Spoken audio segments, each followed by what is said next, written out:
On this channel, we do believe in making matters relating to communication simple to understand and follow. Because here's the thing about the human brain when it comes to communication. If you're given a large whale-sized information on how to become a great speaker, it could be a pro tip, your brain simply wouldn't know what to do with that information and end up sending it into the dustbins of your memory.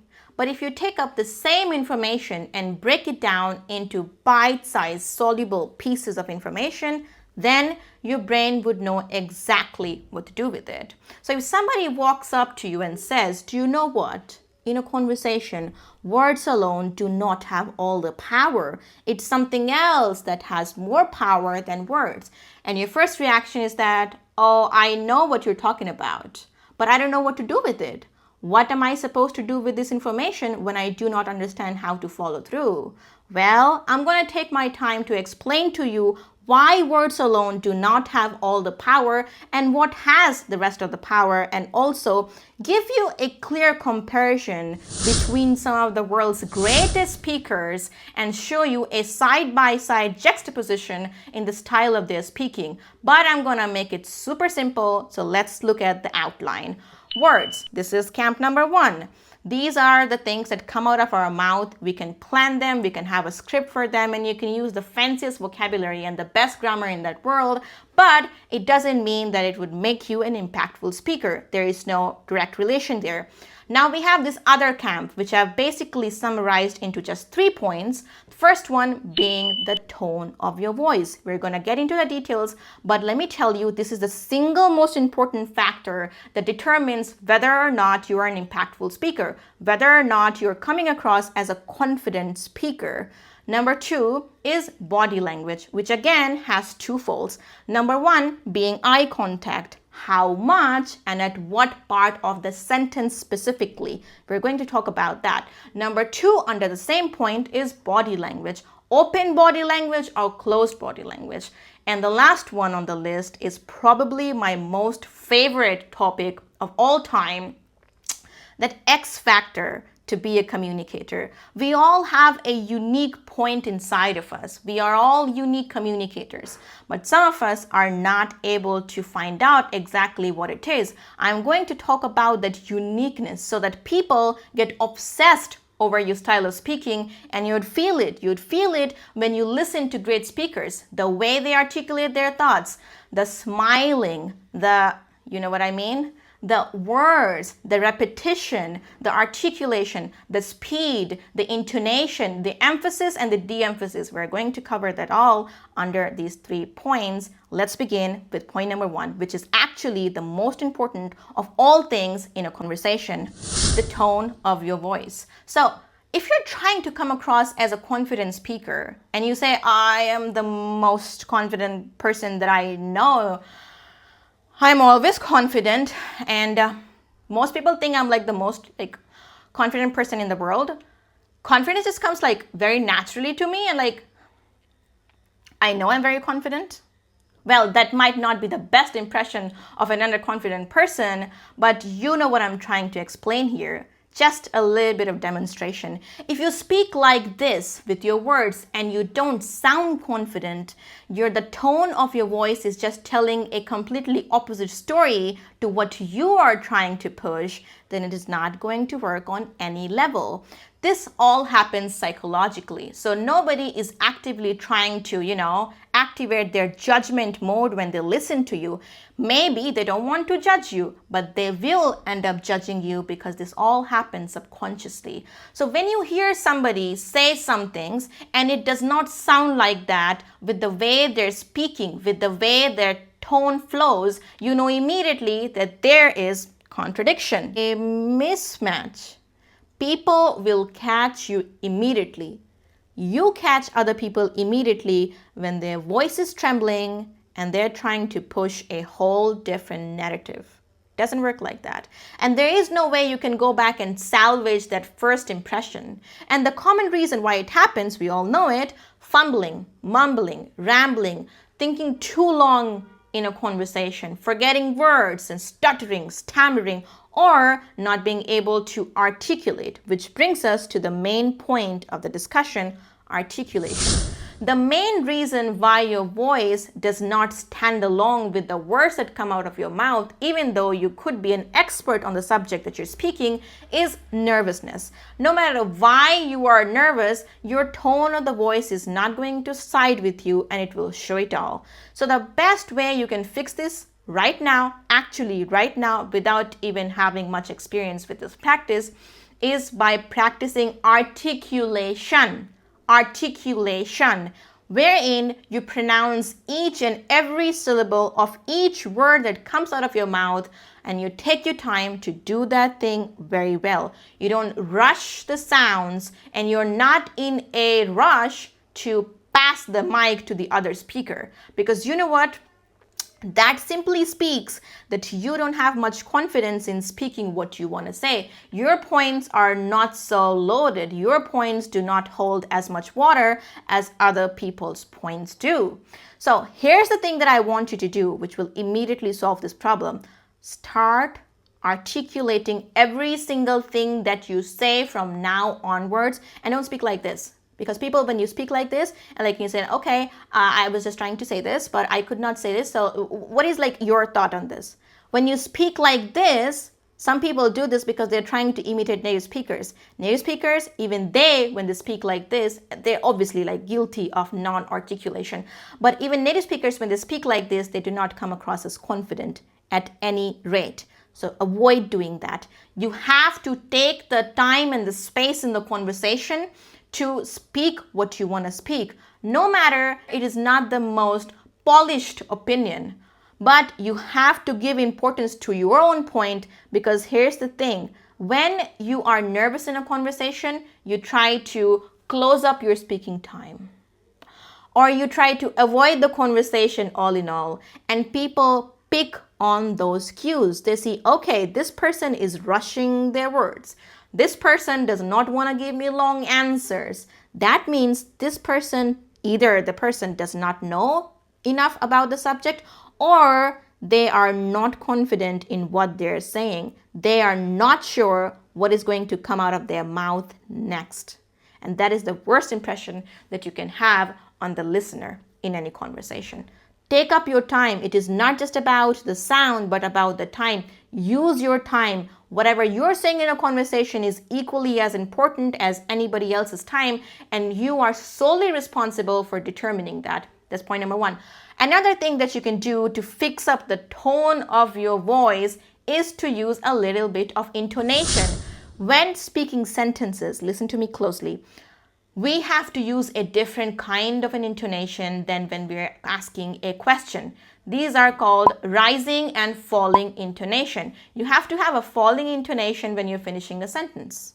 And you have to have a rising intonation when you're asking a question like, do you want to come? Do you want to come?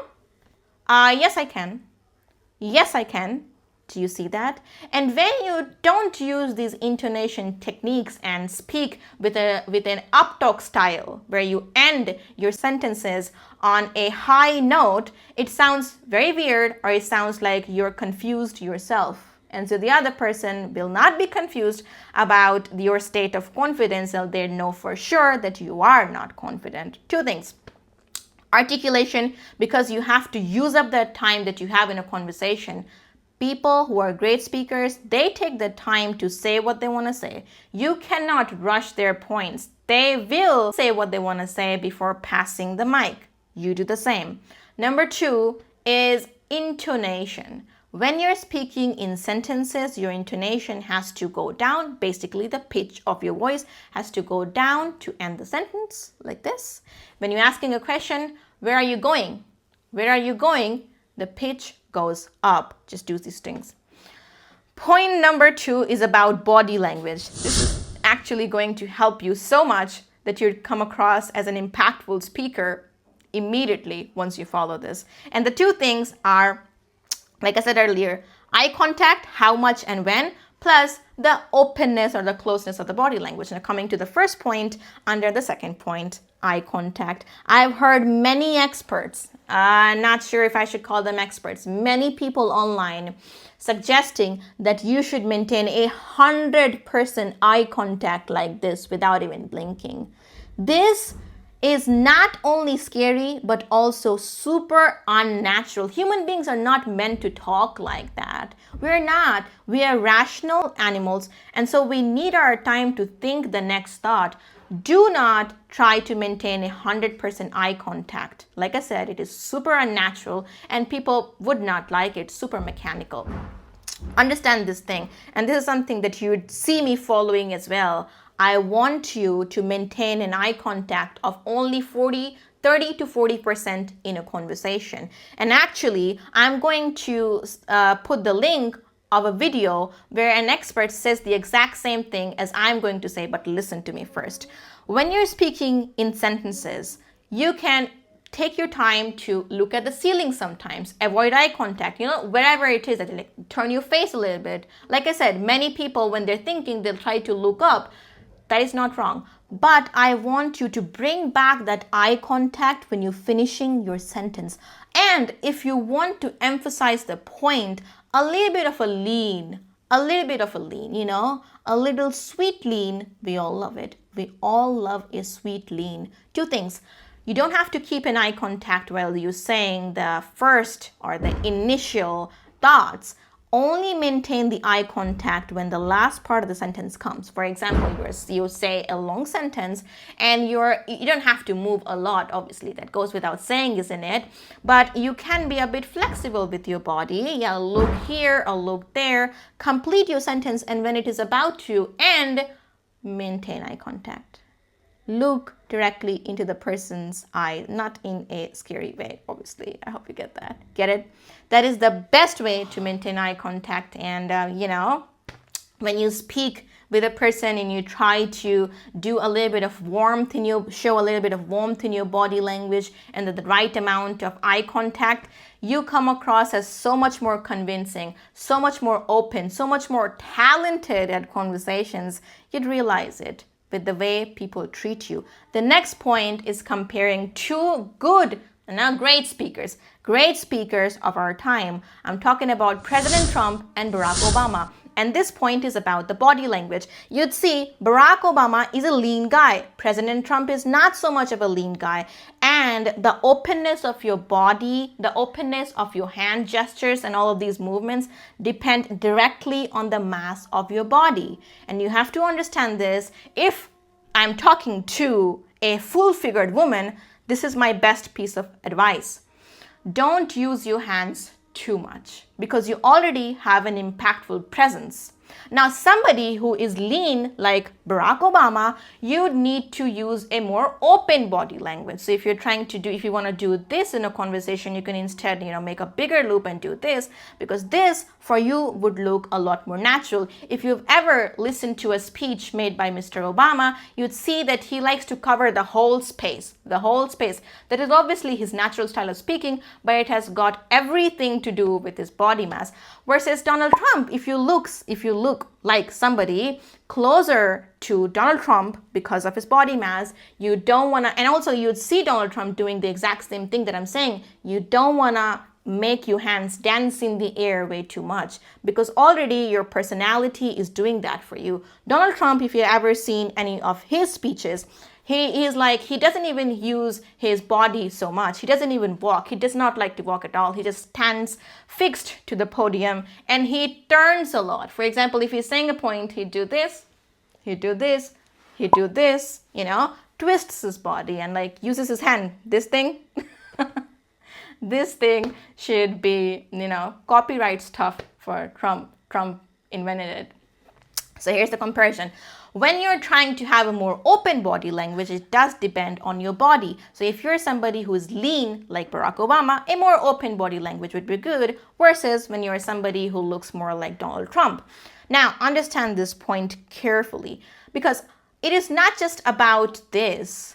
An even more important point would be what you're saying should match the movement of your hands. So if you're saying it is such a big deal. It is such a big deal. You don't want to do this, right? It is such a big deal. It is such a big deal because the other person will be confused. Again, understand this. This is all psychological. The person is not attempting to misunderstand you. The person doesn't even know that they're misunderstanding you, but ultimately it will all come out from the other side of the juicer, right? You put in all the wrong impressions on this side of the juicer, and on the other side will come a confused drink, a bad impression drink. That is how it works. So if you're saying something like big, obviously big, yeah?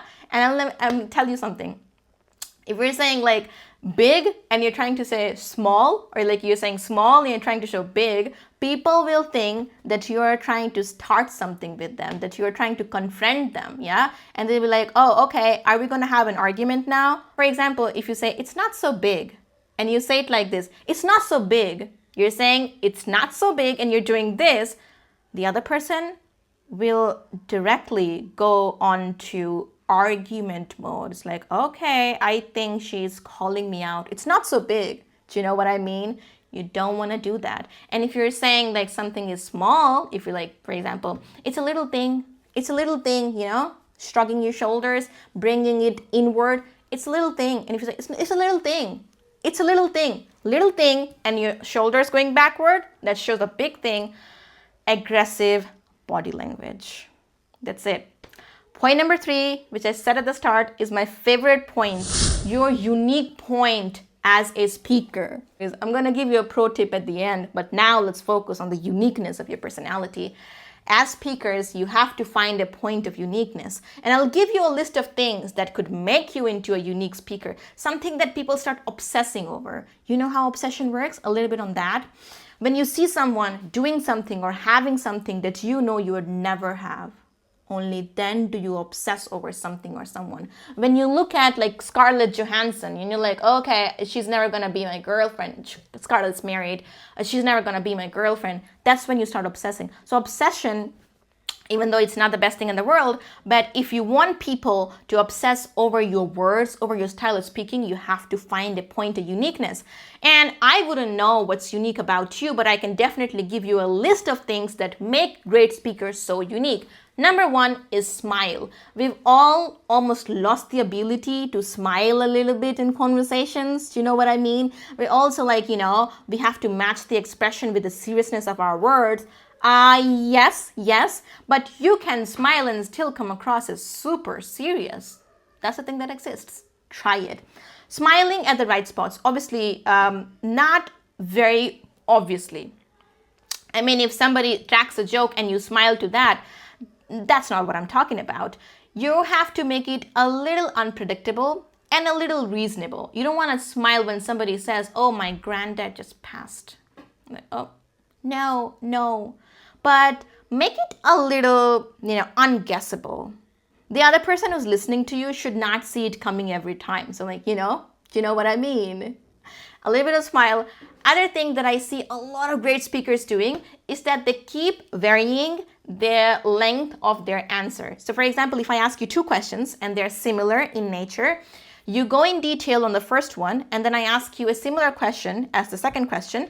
You don't want to go in detail once again. This is what big leaders do. They have to face the media all the time. They have to face up to difficult situations and questions all the time. So if I call, for example, if I call you a climate conscious person, and you go on to explain it, yes, I'm a climate conscious person. In the second question, I again ask you, would you call yourself a climate conscious person considering your recent tweets? So you can think about it, but good speakers would not repeat themselves. It's like, I've already explained myself enough. And when I say something once, it holds some value, so I would not repeat myself. And so the answer to the second question would be small.